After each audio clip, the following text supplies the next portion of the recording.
हमें सिर्फ 2 चीज़ मिला है। एक बार बाढ़ आएगा, सब कुछ दहा के ले जाएगा, और दूसरी बार सुखाड़ आएगा, जो भी फसल होगा वो बर्बाद हो जाएगा। लेबर जोन मिथिला को समझ लिया गया और ये मगधी सरकार मिथिला को लेबर जोन बना के हर जगह एक्सपोर्ट करता है। यहाँ से लेबर बाहर भेजा जाता है। जागू जागू मैथिलवासी अपन अपन अधिकारक लेल, हम मिथिला के बेटा छी, चलू लड़ा पहचानक लेल। पृथक मिथिला राज्य निर्माण, इसके लिए सोशल मीडिया पर लगातार आवाजें उठती हम लोग देख रहे थे, और अब ये चीज सड़क पर परिणित हो रही है। भारी जन सैलाब जो है वो जंतर मंतर पे आया हुआ है। मिथिला के तमाम मिथिलांचल में आने वाले जो जिले हैं वहां से लोग यहाँ पर आए हुए हैं। क्यों मिथिला राज्य की मांग चल रही है? क्या बदल जाएगा? क्या गरीबी हट जाएगी? क्या बाढ़ की समस्या दूर हो जाएगी? क्या अस्पताल में डॉक्टर आ जाएंगे? क्या स्कूलों में शिक्षक आ जाएंगे एक मिथिला राज्य बनने से? और मिथिला क्षेत्र के लोगों ने वो क्या गलतियां की थी कि देश के सबसे गरीब जिलों में से एक जिला ये बन गया? और राज्य मिथिला अलग अगर बन जाता है तो उससे क्या बदल जाएगा, ये आपसे जानना चाहेंगे। ये आंदोलन क्यों?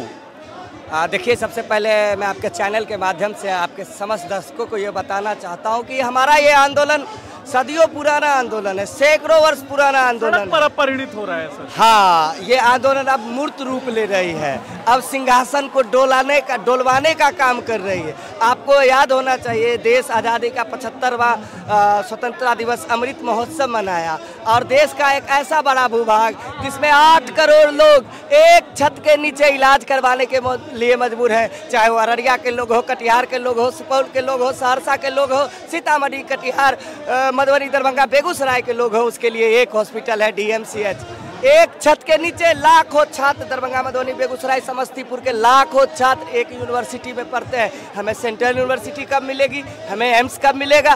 बाढ़, बिजली, रोधी संकट का स्थायी समाधान कब होगा? हर एक बार ईद, बकरीद, दिवाली, छठ की तरह बाढ़ आती है, हजारों के हजार गाँव को लील जाती है। आखिर क्या कसूर है हमारा? आखिर क्या 8 करोड़ मैथिल मगधी सरकार का क्या बिगाड़ा? आप देखेंगे पटना में मरीन ड्राइव बन रहा है, श्रीमान, आस्थाओं का देश है। सिमरिया घाट की हालत देख ली जाए, विक्रमशिला यूनिवर्सिटी देख लीजिए, नालंदा का यूनिवर्सिटी देख लीजिए, अंतर साफ पता चलेगा। हमारा भाषा है, हमारी लिपि है, इस आधार पर हमको राज्य चाहिए। जिन पार्टी सिंबल्स को मिथिला ने मौका दिया, मिथिला ने जितवाया, उन पार्टी सिंबल्स ने भी काम किया नहीं मिथिला के लिए। जी बिल्कुल काम नहीं किया।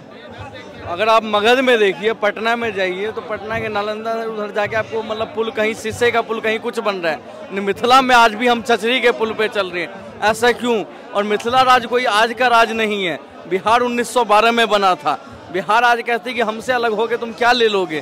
तो हमारे पास जूट मिल, पेपर मिल, चीनी मिल, सब कुछ था, सुखी समृद्धि थे, लेकिन आज हमसे वो चीज़ें जो है बंद कर दिया गया। आज़ाद भारत से पहले हमारा सब कुछ चालू था, इंडस्ट्री। इन्हें लेबर जोन मिथिला को समझ लिया गया और ये मगधी सरकार मिथिला को लेबर जोन बना के हर जगह एक्सपोर्ट करता है। यहाँ से लेबर बाहर भेजा जाता है। पंजाब हो गया, चंडीगढ़ हो गया, जितना मतलब कहीं भी आप चले जाइए तो लेबर आपको मिथिला से मिलेगा, चाहे वो रिक्शा चलाने वाला हो, चाहे ऑटो चलाने वाला हो, या कोई भी फैक्ट्री में मजदूर काम करने वाला हो। जी जी, हमको मिथिला राज्य चाहिए। काहे चाहिए? सर्वांगीण विकास होगा हमारे बच्चों के लिए। देखिए, मिथिला के जितने भी युवा हैं जो पढ़ लिख लेते हैं वो पलायन करते हैं। जिनको पढ़ना लिखना है उनको पलायन करना पड़ता है। जिनको इलाज करवाना है उनको दिल्ली आना पड़ता है, बम्बई आना पड़ता है, कलकत्ता जाना पड़ता है।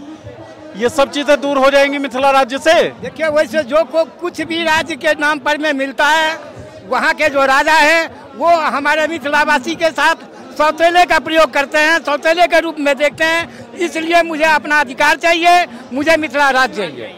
आप कह रहे हैं कि राज्य बन जाएगा तो समस्याएं दूर हो जाएंगी। आपके बिहार से अलग होकर एक और राज्य बना था, झारखंड। क्या स्थिति है उसकी? नहीं, झारखंड के जो वहाँ के जो कुछ राजनीतिक माहौल हो गया है जिसके कारण ऐसा हो गया है, लेकिन हमारे मिथिलावासी में ऐसा नहीं है। लेकिन उसी मिथिलावासी के कह रहे हैं कि झारखंड राजनीतिक माहौल के कारण ऐसी स्थिति हो गई झारखंड की। मिथिला ने जिन लोगों को विधायक बनाया, सांसद बना के भेजा, वो मिथिला की बात नहीं करते। उन्होंने इसका ध्यान कभी नहीं दिया कि स्कूल में शिक्षक हो, अस्पताल में जो है वो डॉक्टर्स हों, और जो जिनकी सिंचाई जो है वो बाधित हुई, खेती खराब हुई, उनको पैसा मिले। उन्होंने काम नहीं किया। तो राजनीति तो आप लोगों की भी दोषपूर्ण है, आपके इलाके की भी। कैसे सुधर जाएगी? सुधरेगी। जब मिथिला राज हो जाएगी तो सब सुधर जाएगी। ऐसे कैसे? मतलब कोई मैजिक थोड़ी है। नहीं, सब सुधर जाएगी सर। जादू की छड़ी थोड़ी है कि लो राज्य बन गया, आप सब महान हो गए। सब सुधर जाएगी। जब मिथिला राज हो जाएगी सब सुधार लेंगे हम।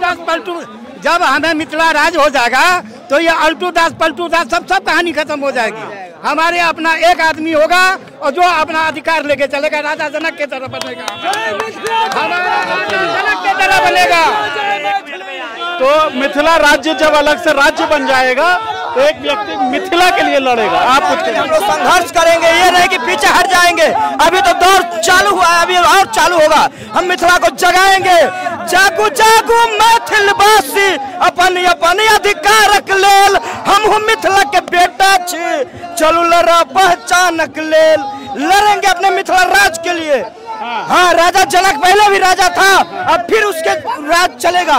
जैसे राम राज चलता था वैसे राजा जनक का राज चलेगा। लोकतंत्र में राजा बनवाएंगे।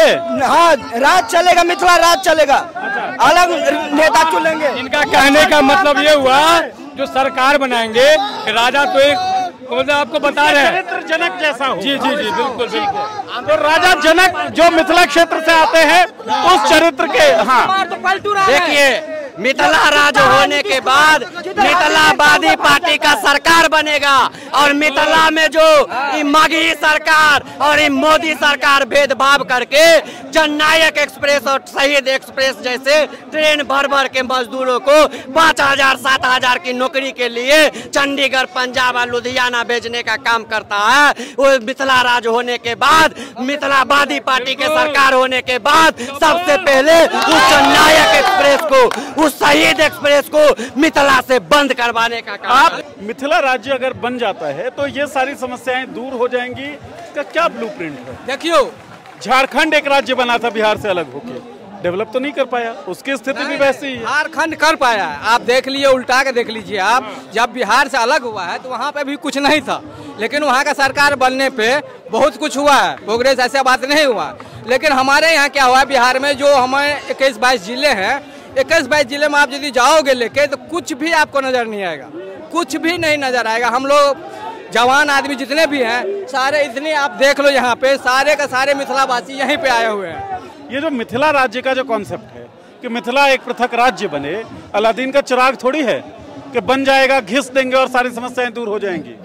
देखिए ऐसा है कि मिथिला राज्य बनाना इसलिए ज़रूरी है कि एक राज्य के लिए फंड आता है, और फंड जो है कभी भी मिथिला के तरफ कोई काम नहीं होता है। हमें सिर्फ 2 चीज़ मिला है, एक बार बाढ़ आएगा, सब कुछ दहा के ले जाएगा, और दूसरी बार सुखाड़ आएगा, जो भी फसल होगा वो बर्बाद हो जाएगा। बिहार के नाम पे जो पैसा आता है वो मिथिला को छांट के हर क्षेत्र में उस पैसे को खर्च किया जा रहा है।